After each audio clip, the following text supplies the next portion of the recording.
kampanyelah kampanye positif, ya. Kampanye negatif diperbolehkan asal datanya itu akurat gitu ya gitu. Karena apa sebetulnya kampanye ini menurut pendapat saya itu menjadi pendidikan politik untuk kita semuanya. Ya, cuman kadang-kadang kita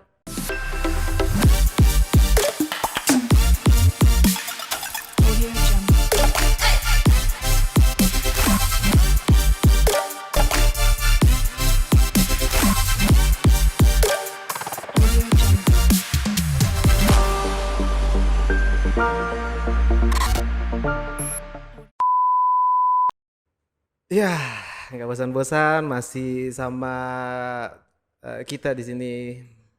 Saya khususnya ya, Oji. Dan nggak bosan-bosan masih ada di sebelah saya Pak Gun Sukirman, dosen di Stisi Viduri, dosen pengampu ilmu komunikasi politik ya Pak ya? iya betul. Betul ya Pak Gun Iya. Sukirman ya. Saya juga terima kasih nih bisa ketemu lagi dengan Iya. Mas Oji WeChannel. Pembahasannya menarik dari kemarin soalnya Pak. Makanya kita kayaknya undang Pak Gun lagi seru nih kayaknya nih ya. Iya. Tapi dengan pembahasan yang berbeda ya Pak ya. Iya, oke. Ya, oke. Sekarang kita bahas apa Pak? Kita ngobrol santai aja. Oh iya benar sih. Iya. Sebelum kita ngobrol kayaknya ada berita yang viral nih Pak. Semalam timnas Indonesia itu masuk ke 16 besar Piala Asia di Qatar Pak. Ini sejarah baru tercipta. 16 besar ya? 16 besar Pak. Luar biasa. Luar biasa, sangat Luar biasa.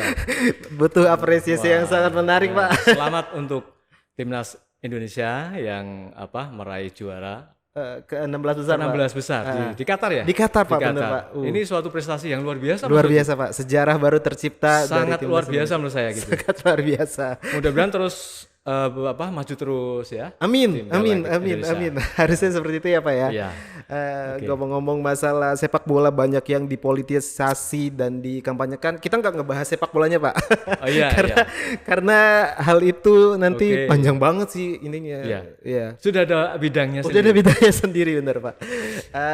Gini sih, banyak orang yang akhirnya saya banyak lihat di medsos, di omongan orang lain kampanye. Mungkin sebagian orang ini belum tahu kampanye itu apa sih Pak sebenarnya Pak? Boleh dijelasin nggak sih? Kampanye. Iya, Wah, oke. Terima kasih. Kita santai aja ya Mas Oji. boleh. Kalau ada kopi sambil minum kopi nggak apa-apa. Asik. Iya. Jadi kita kan masih masa kampanye nih ya. Betul. Nanti sampai tanggal 11 ya. 11. 12, 13 itu kan masa tenang. Tanggal 14 kita nyoblos ya. Betul. Iya. Nah, saya mungkin gini ya, kampanye itu saya mau jelasin dulu secara umum dulu. Boleh. Ya. Kampanye itu secara ilmu komunikasi itu ada komunikatornya, ada pesannya, ada saluran komunikasinya, kemudian kalayaknya. Ya, jadi kampanye ini tindakan komunikasi yang disampaikan oleh komunikator. Jadi pesan-pesan itu yang disampaikan komunikator kepada kalayak. Nah, sehingga nanti kalayaknya itu ya itu bisa mengerti, memahami apa yang disampaikan. Ada efek nantinya. Ada efek. Efeknya apa? Kalau itu komunikator kampanye politik, efeknya nanti mungkin memilih kandidat yang seperti yang diharapkan oleh komunikator itu. Gitu ya, itu. Itu Mas Oji. Jadi tujuannya kampanye itu adalah bagaimana kalayak itu nantinya mengerti, memahami apa yang kita sampaikan. Mungkin visi misinya, mungkin program-programnya, produknya, ya, sehingga tahu. Sehingga nanti mereka kalau itu kampanye produk, ya dia akan berlangganan, dia akan membeli produk kita, gitu ya. Itu sih. Ya. Pengertiannya lumayan ini ya. Bisa apa ya? Bisa menarik sebagian orang yang nonton sih Pak. Karena kebanyakan orang cuma tahu kampanye aja, tapi Pak Gun akhirnya menjelaskan kampanye itu apa dan bagaimana. Sebenarnya kampanye itu banyak ininya nggak sih Pak? Jenis-jenisnya ada banyak nggak sih Pak kampanye itu? Oke. Kampanye itu ada menurut orientasinya ya. Ada kampanye produk. Oke. Jadi orientasinya ke produk. Mm-mm. Jadi itu biasanya eh, digunakan pada saat bidang-bidang komersil. Oke. Misalnya peluncuran logo baru, Ya. peluncuran produk baru. Oke. Nah ini biasanya kampanye namanya kampanye produk. Oke. Kemudian yang kedua kampanye kandidat. Oke. Nah ini kampanye politik ya tentunya. Aha. Jadi mereka berkampanye menyampaikan visi misinya agar kandidat yang dijagokan Aha. itu nanti bisa terpilih. Oke. Itu kampanye kandidat. Oke. Yang ketiga itu kampanye yang terkait dengan perubahan sosial. Oke. Mungkin kalau Mas Oji sekarang lagi viral, Oke. lagi mungkin menyimak ya. Mm-mm. Sekarang ini lagi viral mengenai kampanye stunting. Oke. Ya, bagaimana anak-anak Indonesia ini biar nantinya tumbuh dengan sehat. Mm-mm. Jadi lagi digalakkan ini oleh pemerintah. Oke. Oke. Jadi itu kampanye perubahan sosial. Oke. Tidak mencari keuntungan tapi perubahan sosial. Kemudian kampanye terkait dengan misalnya terkait dengan kesadaran hukum. Oke. Ya, agar masyarakat Indonesia mengerti, Oke. tidak melakukan pelanggaran hukum. Itu masuk ke dalam kampanye tadi, Aha. perubahan sosial. Perubahan di situ. sosial. Jadi ada 3 kampanye. Oke. Ya. Oke. Oke. Jadi kalau orang awam biasanya ketika mendengar kampanye itu dia hanya melihat kampanye politik. Ternyata kampanye itu ada 3 sebetulnya. Padahal jenisnya banyak ya. Ya, jenisnya banyak, gitu kan. Nah, Widuri misalnya melakukan ulang tahun, kemudian dia mengadakan acara basar, kemudian mengambil temanya kayak kemarin ya tentang ngetren tentang pelanggaran cybercrime. Betul. Itu juga kampanye bagaimana agar masyarakat ini juga nantinya tidak melakukan pelanggaran Oke. ya, kejahatan cybercrime dan juga tidak kena korban. Oke, benar. Saya waktu itu hadir juga. Oke, Itu kampanye perubahan sosial tentunya. Ya, Oke. terkait dengan bidang hukum ya Oke. gitu. Oke. Itu sih.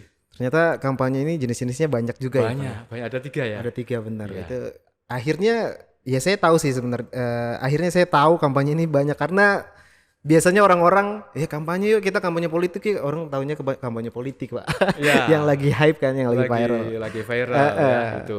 Nah, saya mau lebih ke spesifiknya lagi nih, Pak. Karena memang sebentar lagi kita mau ada pemilu. Saya mau lebih spesifiknya kampanye pemilu itu gimana tuh, Pak? Nah, ini kita sekarang mulai khusus ya. Iya. Karena judulnya nanti itu ya yang kita bahas mengenai kampanye positif, kampanye negatif dan black campaign. Ya. Itu. Kampanye pemilu itu adalah tindakan komunikasi yang dilakukan oleh komunikator tentunya. Komunikator bisa pejabat-pejabat yang tim ses ya tim ses ditunjuk menjadi akhirnya nanti tujuannya agar menang ya calonnya, kandidatnya, menyampaikan visi, misi, program, dan juga citra diri seorang kandidat yang disampaikan nantinya. Ya, jadi itu mengenai kampanye politik. Jadi ada tujuannya agar apa? Agar masyarakat itu nanti tidak salah pilih. Betul. Tidak salah pilih, yakin, paham, dan mengerti, sehingga nanti bisa memilih mana kandidat yang akan saya pilih di dalam pemilu nanti tanggal 14 Februari nanti. Betul, gitu. Betul. Ya itu. Biar kita nggak beli kucing dalam karung dalam tanda betul, maksudnya perlu ya. Iya benar. Itu mengenai kampanye politik ya. Jadi tujuannya seperti itu. Oke. Ya. Ada metode-metode khusus nggak sih dari kampanye itu sendiri, Pak? Metodenya kalau menurut Undang-Undang Pemilu tahun 2017, Undang-Undang Nomor 7 tahun 2017 itu banyak. Ini saya ringkas saja ya, ada 8. Jadi kampanye tatap muka atau kampanye langsung dan kampanye bermedia. Nah, kampanye langsung itu apa? Kampanye langsung itu sebagai contoh bisa pertemuan-pertemuan tertutup, terbuka dengan komunitas-komunitas. Itu kampanye langsung, ya. Juga sampai kepada debat.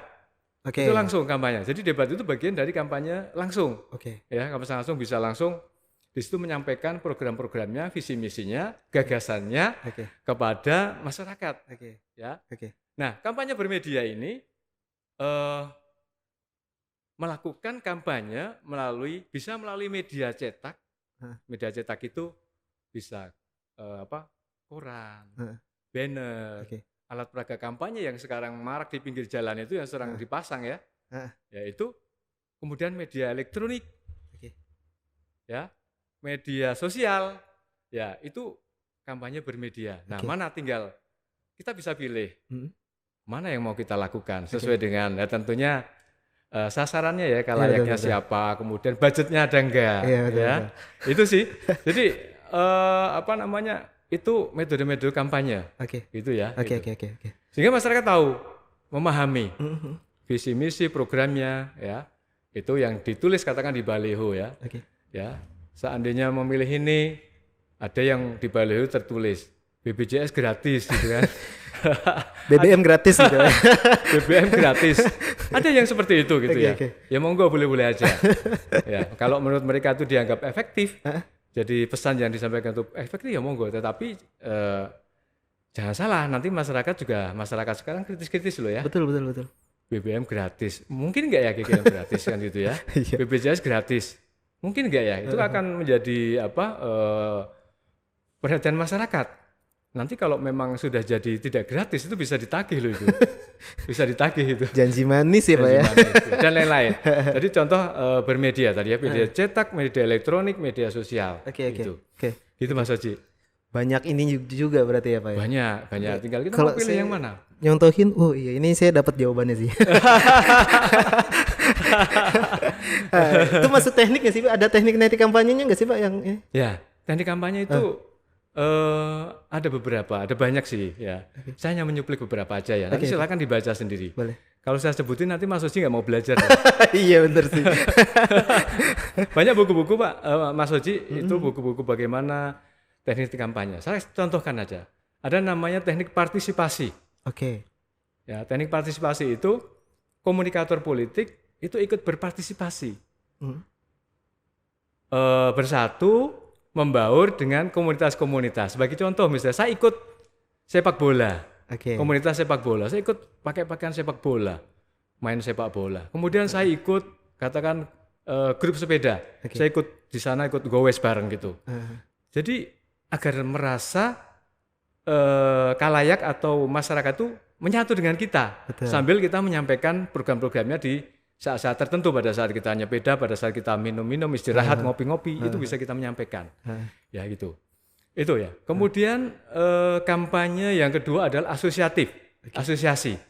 Nah, ini kampanye yang kita menggunakan istilah-istilah yang lagi ngetren atau istilah yang sudah dikenal oleh khalayak umum, misalnya misalnya satset. Ini saya bukan kampanye ya, ini karena contoh aja. Satset ya kan? Satset, gerak cepat. Ini kan istilah-istilah yang lagi viral ya. Anak-anak sekarang ini, ayah GC. GC itu apa Dik? Gerak cepat. Anak-anak milenial ini istilah gerak cepat ini menjadi sekarang menjadi yang viral itu yang umum. Saya aja bingung kemarin. GC itu apa? Ya, gerak cepat.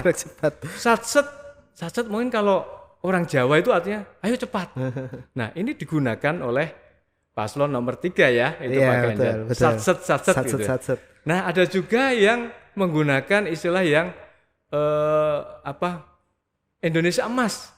Emas, ya Indonesia Emas yang sedang memang digaungkan oleh pemerintah. Indonesia menuju Indonesia unggul dan emas. Jadi ini istilah-istilah asosiasi yang membuat masyarakat itu jadi paham, semakin tegas, semakin memahami di situ.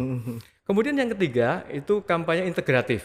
Integratif itu kan contohnya ya, itu biasanya menggunakan kalimat-kalimat kita, kami, atau apakah kita rela kita dipimpin oleh pemimpin yang tidak berakhlak, pemimpin yang tidak memperhatikan kesejahteraan masyarakat. Seakan-akan kita masuk ya.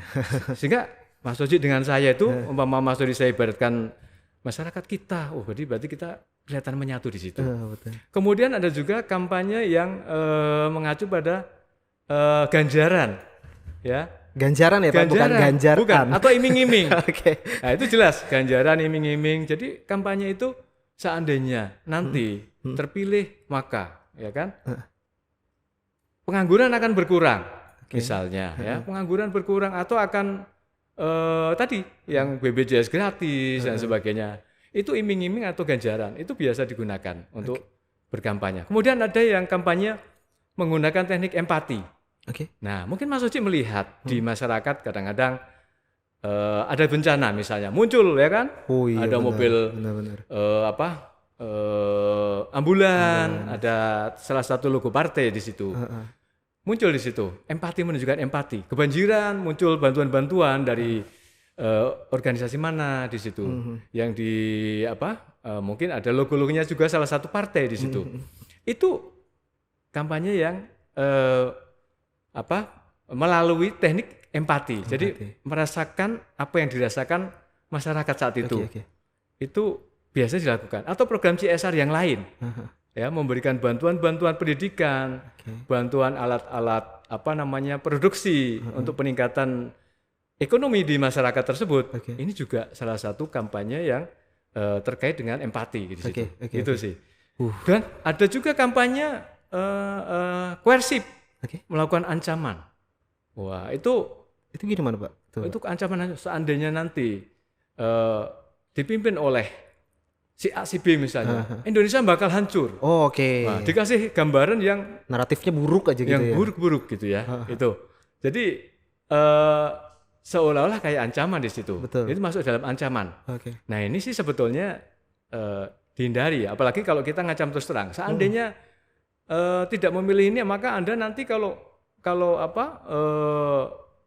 nanti sakit nggak kita tolong misalnya, itu juga nggak boleh itu masuk ke ancaman-ancaman. Ya, tapi nggak ada sih yang sekarang. Yang sekarang nggak ada. Yang kemarin ada ya, Pak ya? Kalau meninggal nggak disolatin. Itu contoh-contoh dari teknik kampanye. Oke. Ya, ini mungkin para mahasiswa yang baru belajar ilmu komunikasi politik ini sangat penting untuk dipahami. Siapa tahu nanti ini kan 2024. 5 tahun lagi para mahasiswa itu ya harus ikut dong. Betul. Nah, perdalam tentang teknik-teknik berkampanye, Mas Oji. Betul. Gitu ya, gitu. Kalau bisa ikut konsentrasi kampanye kayak gini ya, Pak ya. Ikut. Karena nanti akan diberikan pelatihan-pelatihan tentunya agar dia terampil dan bagaimana melakukan kampanye yang efektif. Ya, efektif. Ya, saya punya istilah yang gampang dipahami. Komunikasi efektif itu kalau ada efek.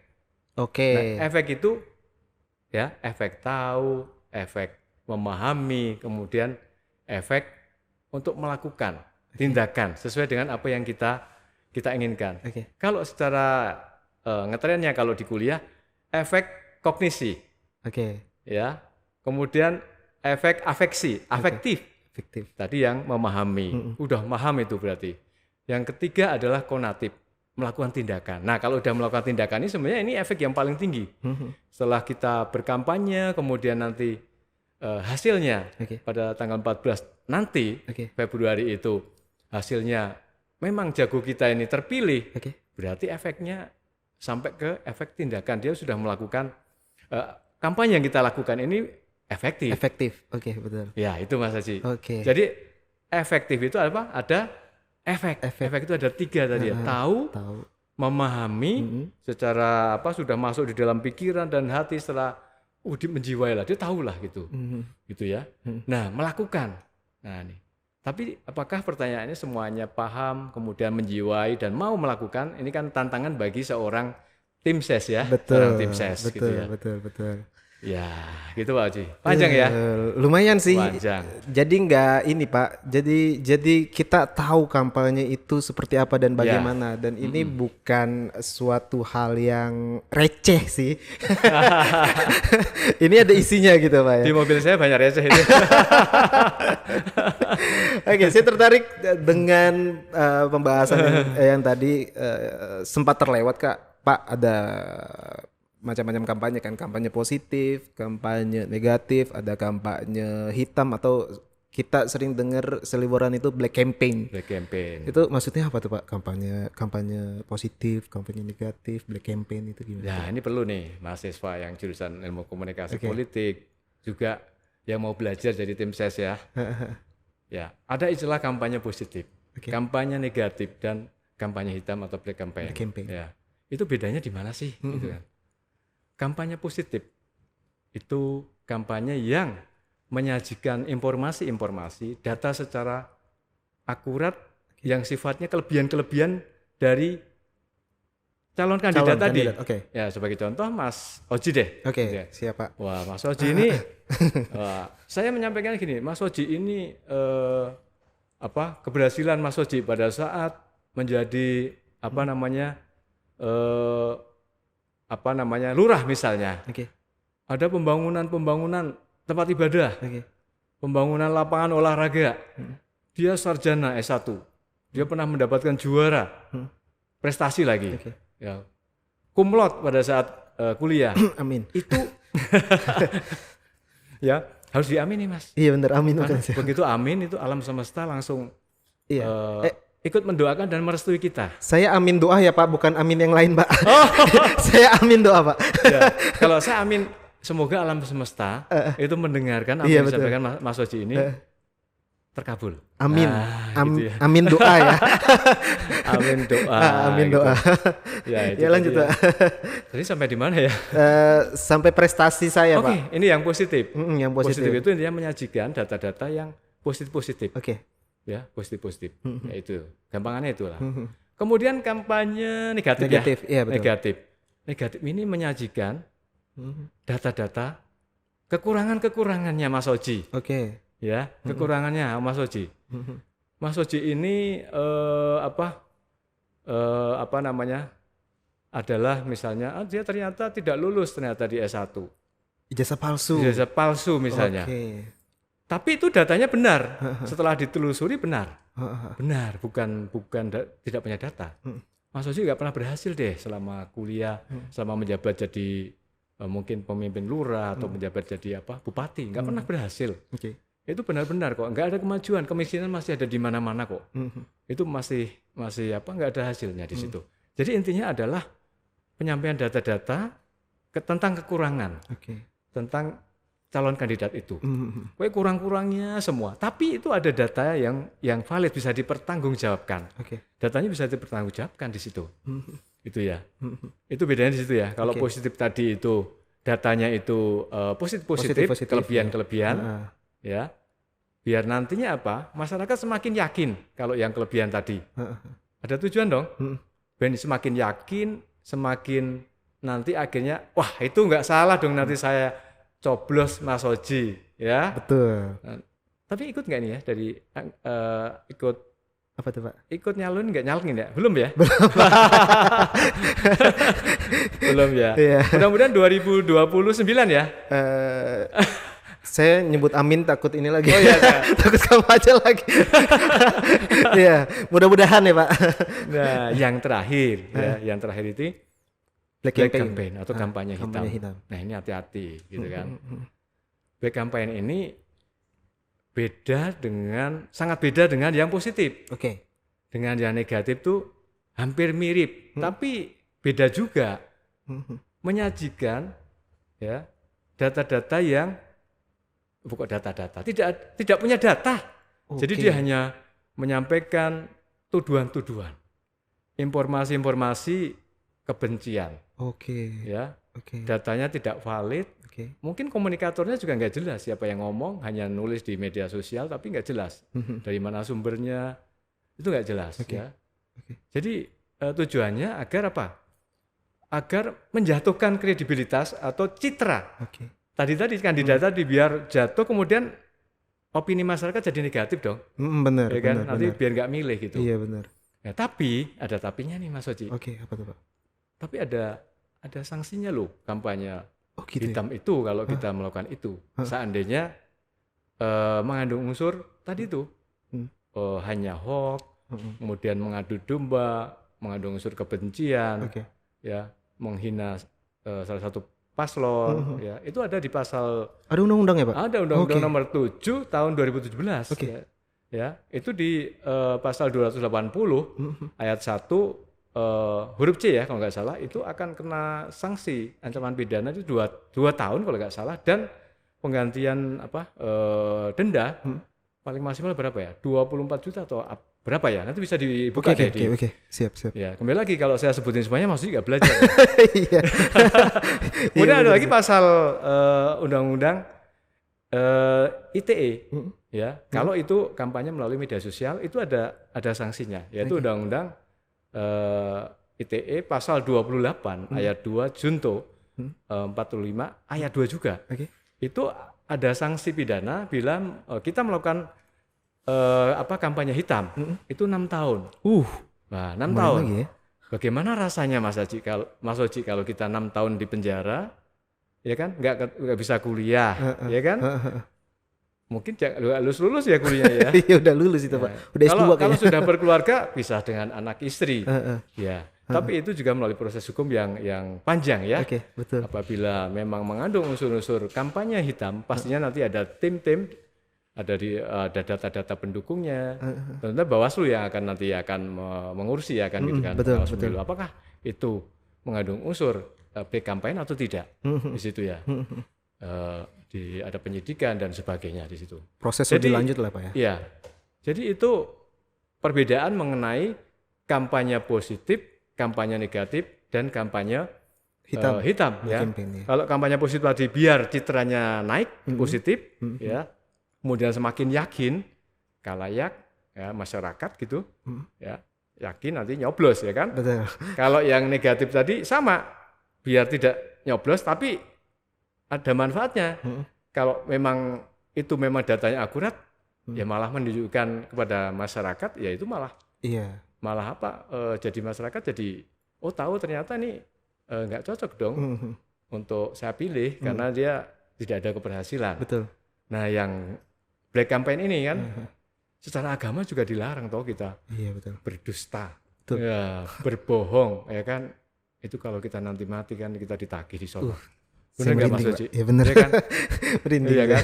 Nah ini yang kadang-kadang tidak disadari ya bahwa apa yang kita lakukan di dunia ini kan akan ditagih. Betul. Dan basicnya kita sudah punya keyakinan loh. Semua agama kan melarang kita berdusta, ngapusin ya bahasa Jawanya gitu kan, tidak memberikan sesuatu yang menyejukkan, mendamaikan gitu ya.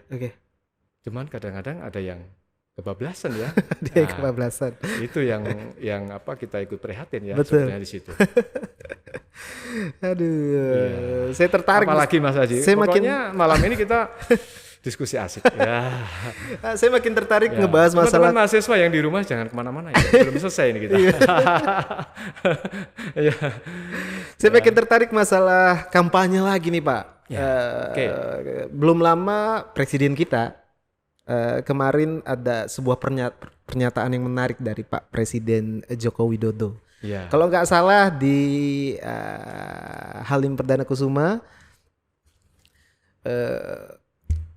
Pak Jokowi tanggal 24 Januari 2024 pada keterangan persnya pernah melontarkan bahwa presiden dan menteri boleh berkampanye. Nah ini menarik nih Pak. Menurut Bapak, pendapat Bapak gimana nih? Boleh berkampanye. Kalau nggak salah waktu itu kunjungan ke Lanut Halim Perdana Kusuma ya. Dia ditanya oleh wartawan bahwa kan ada beberapa menteri yang ikut menjadi tim pemenangan. Tim pemenang. Nah, ditanya oleh wartawan. Nah, jawabannya oh ya boleh. Menteri boleh kampanye, presiden aja boleh gitu kan. Tetapi yang terpenting tidak menggunakan fasilitas negara ya. Betul. Ya. Itu memang setelah saya baca undang-undangnya itu memang ada kok ya, di undang-undang itu ada. Di pasal Undang-Undang Nomor 7 2017. Itu pasal 299 itu ada kok diatur presiden dan para menteri itu bisa melakukan kampanye ya, kalau nggak salah seperti nanti baca lagi. Itu ya, itu ada gitu ya. Di situ ada. Nah, kemudian larangan menggunakan fasilitas itu juga ada di situ dijelaskan. Ya itu. Ada di pasal kalau nggak salah 304 deh itu ya. Itu fasilitas-fasilitas negara seperti rumah dinas jabatan, kemudian fasilitas transportasi untuk contoh mobil dinas ya. Itu memang tidak boleh digunakan pada saat kampanye itu menurut pasal tadi 304 gitu ya itu. Nah, boleh ya mereka kecuali dalam bidang pengamanan sama kesehatan yang sudah diatur dalam undang-undang itu memang masih boleh dilakukan. Gitu ya, itu Pak Suci. Iya. Ini saya Jadi intinya sih ya kalau memang undang-undang yang ada, ya kita tidak bisa menolak dan tidak bisa tidak setuju ya. betul. Karena itu undang-undangnya mengatur seperti itu. Gitu. Oke. Ya. Saya semakin tertarik sih Pak. Barusan saya searching nih Pak ya. Ada juga undang-undang yang berbunyi gini Pak. Pasal 283 ayat 1. 283 ayat 1 ya. Ya, Oke. berbunyi pejabat negara, pejabat struktural dan pejabat fungsional dalam jabatan negeri serta aparatur sipil negara lainnya dilarang mengadakan kegiatan yang mengarah kepada keberpihakan terhadap peserta pemilu sebelum, selama, dan sesudah masa kampanye. Ayat 2-nya, ada ayat 2-nya juga Pak. Larangan sebagaimana dimaksud pada ayat 1 meliputi pertemuan, ajakan, imbauan, seruan, atau pemberian barang kepada aparatur sipil negara dalam lingkungan unit kerjanya, anggota keluarga, dan masyarakat. Ini kayak semacam tumpang tindih undang-undang nih Pak. Kalau saya mikirnya ya, di undang-undang sebelumnya Pak Jokowi bilang oke, boleh aparatur negara, menteri, presiden boleh, tapi di pasal yang lain akhirnya melarang itu. Menurut Bapak ini jadi kayak gimana nih Pak nih? Kok sulit ya pertanyaannya? Oke. Kalau menurut pendapat saya ya itu nanti tugasnya apa ya? Bawaslu ya mungkin atau pihak-pihak yang terkait ya. Itu belum mempertimbangkan pasal itu ya. Karena memang pasal itu akhirnya apa ya? Boleh dikatakan jadi apa ya? Kalimat saya apa ya? Melemahkan atau apa ya? Jadi kurang, tadi kan tidak boleh keperpihakan. Pertanyaan saya, bagaimana kampanye tidak memihak? Saya mengampanyekan jago saya, tidak boleh keperpihakan. Betul. Ya. Nah, itu PR-nya dari apa? Bawaslu nantinya. Iya, betul. Nah, tapi kan kembali lagi, Mas Oci tahu nggak kapan jadwalnya presiden mau kampanye? Belum kan? Belum. Nah, itu karena Pak Jokowi menjawab pertanyaan wartawan tadi ya. Nah, terlepas dari itu, menurut pendapat saya tadi itu, pertimbangan-pertimbangan pasal inilah mungkin nanti juga akan dikaji. Karena kita bayangkan coba, kalau para pejabat kemudian ada yang ikut jadi tim pemenangan kampanye, bagaimana nanti pekerjaannya mereka? Apakah pekerjaan di dalam mengurusi pemerintahan ini bisa tercapai targetnya? Karena ikut kampanye loh ya. Yang kedua, yang terpenting ini, apakah asas jurdil nanti, jujur dan adil ini bisa tercapai? Ini karena ini menjadi ketentuan dalam undang-undang pemilu, asas jujur dan adil. Nah ini tantangan dari pengawas pemilu Bawaslu ini, seandainya itu memang benar-benar diterapkan, ya ini pengawasannya harus ketat, ya kan? Harus transparan, ya kan? Tadi itu benar nggak dia tidak menggunakan fasilitas negara gitu kan? Nah ini kan harus dijelaskan, harus diawasin, bukan dijelasin, diawasin dengan baik, sehingga nanti benar-benar asas jujur dan adil ini bisa terpenuhi, sesuai dengan cita-cita kita, ya, untuk pemilu yang jujur dan adil, mendapatkan pemimpin yang bisa memajukan Indonesia nantinya. Gitu sih. Menarik banget sih pembahasannya sih. Aduh, nggak terasa di penghujung. Tapi saya mau dengar pesan-pesan Bapak tentang kampanye ini Pak, konsentrasi politik ini dan segala macamnya. Boleh Pak, pesan-pesannya gimana Pak? Ya pesan-pesannya saya sih lumayan banyak ya. Boleh. Pertama untuk para mahasiswa yang ngambil jurusan ilmu komunikasi. Iya boleh. Mulai sekarang seandainya adik-adik memang cita-citanya nanti 2029 ingin nyalek ya, mulai sekarang belajarlah. Belajar tadi teknik-teknik berkampanye. Sehingga nanti pada saat membuat konten, membuat pesan politik, ini efektif. Tadi kan efektif kan? Jangan boleh dikatakan ngasal gitu ya. Karena nanti akan ditagih janjinya loh. Betul. Ya kalau asal ngasal, karena masyarakat Indonesia ini sekarang sudah cerdas. Benar. Sudah cerdas sekali. Apa yang ditulis di baliho ya di media sosial nanti akan ditagih, ya ditagih. Ya, pendidikan gratis misalnya, nanti Mas Oce ditagih deh, ya oleh masyarakat gitu ya. Apalagi ya, misalnya apalagi itu, BPJS gratis, ditagih juga nanti, gitu ya. Itu pasti akan ditagih. Kemudian hindarilah kampanye hitam, ya, karena sudah diatur dalam undang-undang, ya.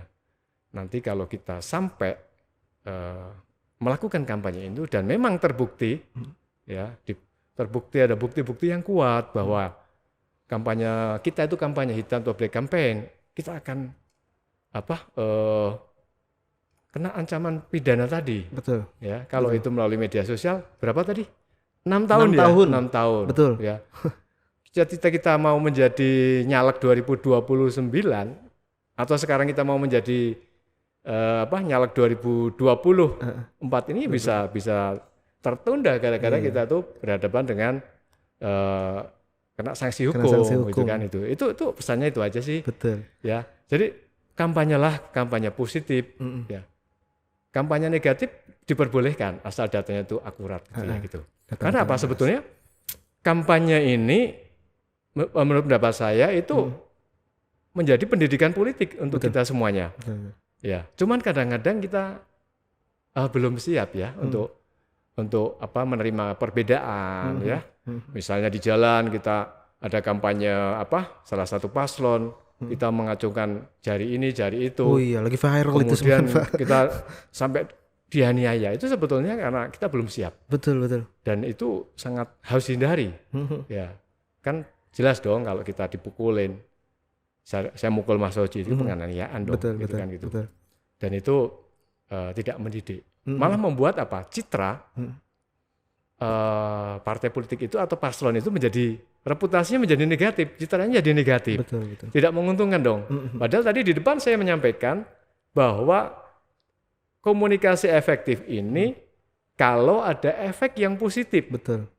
Ya, sehingga nanti khalayak masyarakat itu semakin yakin dengan jagoan yang kita sampaikan, akhirnya menyoblos. Ya, jangan lupa tanggal 14 Februari nanti. Ya, nyoblos ya Pak ya. Nyoblos, jangan kemana-mana. Gitu ya. jangan golput ya Pak ya. Sayang kalau golput. Betul. Ya, gitu.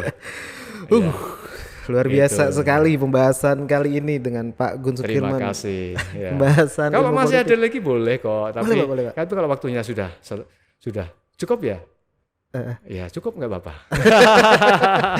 Kayaknya kita dibatasi oleh waktu Pak.